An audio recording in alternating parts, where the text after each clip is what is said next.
All right. Hello, how are you? This is G2G Bumper Repair. Now we have an area here that we already prepped it, we already primed it, it's ready to paint. We cleaned it, we pre-cleaned it, and we wiped it down with a last paper there. Make sure there's no lint. We blowed it. Why do you take that off? Because I'm gonna remove that paper. Oh, okay. So you see how this area is here? We're a mobile service, so we work small areas. What we want is to cover the primer. So we start by making sure the gun sprays good. Spray it on the paper. And we start here. You could regulate your spray. If your spray is spitting, maybe it's too low air pressure. You just want to cover the primer. You want to let it dry. It doesn't always cover the primer in the first coat. You have to let flash time between coats. 3 to 5 minutes. Whatever you feel comfortable with. But that's how you will see how gradually it starts covering the primer, and then at the last coat what we do is we reduce the base a little bit more. I put a little bit, 10% more of reducer, so we could get the flow out all around the area that we repaired, so we don't have the drastic one color to the next, but we're fading it away from the area. Your second coat.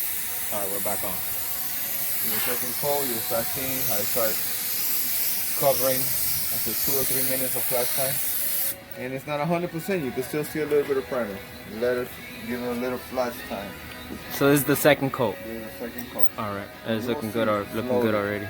The base needs to be reduced 1 to 1. And we use measuring cups for that. They also have rulers, they also have measuring sticks.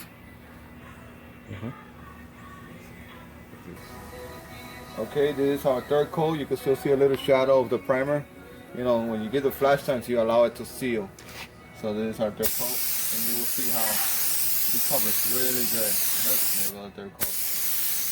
And you don't always want to. And that's what it covered the primer. That's ready to clear.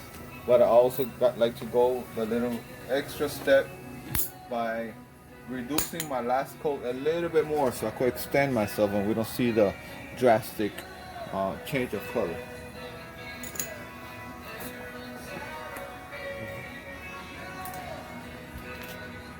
All right, we're back. Okay, this will be what I call the blend coat, because I over-reduced it. So we already saw the primer already covered after 3 coats. Giving the flash time, the proper flash time, 3 to 5 minutes. And now what I'm doing, I'm extending myself.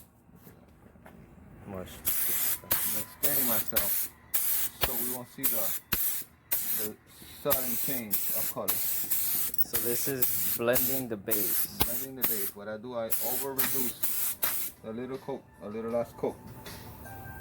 All right, we're back. Hello, G2G back here. We already shot the base, we covered the primer, we extended the base so it could blend out. And since I said earlier, we are a mobile service, so we do spots. And by doing spots, I mean we also blend the clear into its original clear. They have different products. I see some people that like to use blend agents. I also use a reducer, which we can put in the last coat of clear. There's a little method that I learned at a body shop. We never too old to learn. Everywhere we go, we learn something new. I listen to everybody and I learn from everybody. This little yellow tape I put here, this is something that I learned somewhere from a guy that what he does, he removes the tape when he finishes clearing, so he doesn't leave a pronounced line. Because if you leave this here and you allow the clear to harden, that will leave you a pronounced line here on the edge.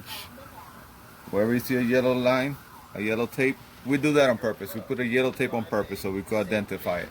That's the tape we have to remove as soon as I'm finished clearing. So here we go.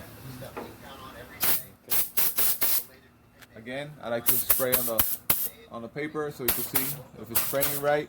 We're supposed to do this before we prepare the paint. Make sure all the spray guns are spraying right, properly.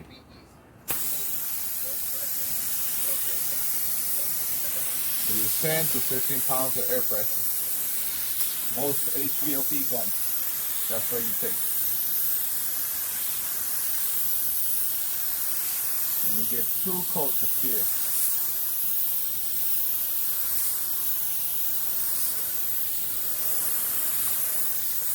You see I'm already getting close to the yellow tape. That's the area that I'm going to blend. We're about to start a second coat. So that's the first coat. This is the second coat.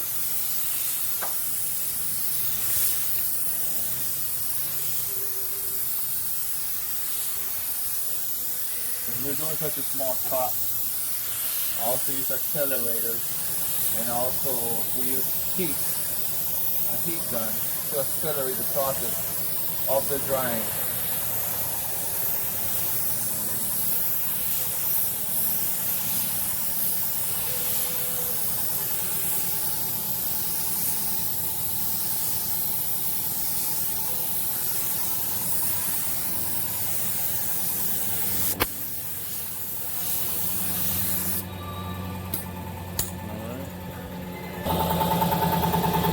So he dumped it clear out and he added a little bit of reducer.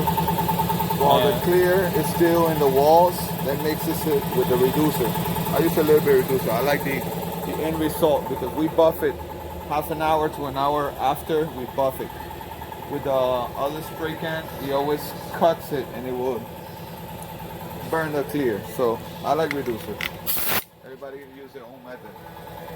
Again, you shoot on the paper, make sure you're shooting right. Lower the air pressure and blend out.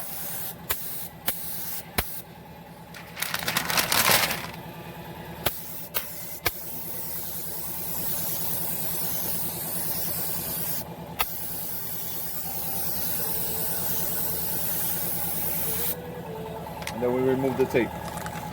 This does not allow it to make a pronounced line. There you go. Careful, I don't want the license plate to show.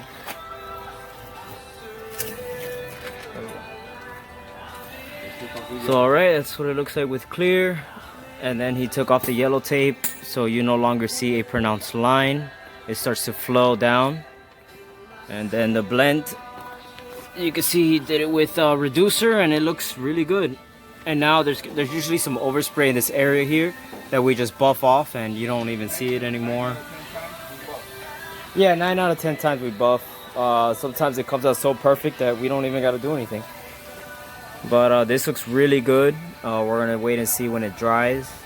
As you can see, sometimes it comes out a little orangey. You get some orange peel. You just sand that off with a 1500 and buff it, and that's it.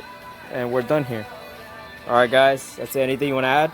Yeah, we'll come back later when we take off the paper so you can see the end result and a happy customer. Another. Okay, yeah. You can check out the before and after pictures on the Instagram and Facebook at G2G Bumper Repair. All right, guys. Take care.